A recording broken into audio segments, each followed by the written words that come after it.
Hey everyone, welcome to Gaming Explain. In today's video, I'm going to show you how to turn off notifications of Fishdom. So let's get started. First, launch open settings on your mobile device.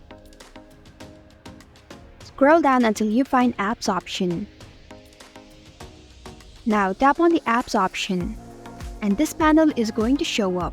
Among all of these options, select Manage Apps option. Now scroll down until you find Fishdom game. Tap on Fishdom game.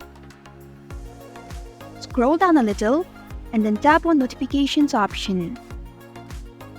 To turn off notifications of Fishdom, tap on the toggle button which is right next to Show Notifications option. And this is how you can turn off notifications of Fishdom.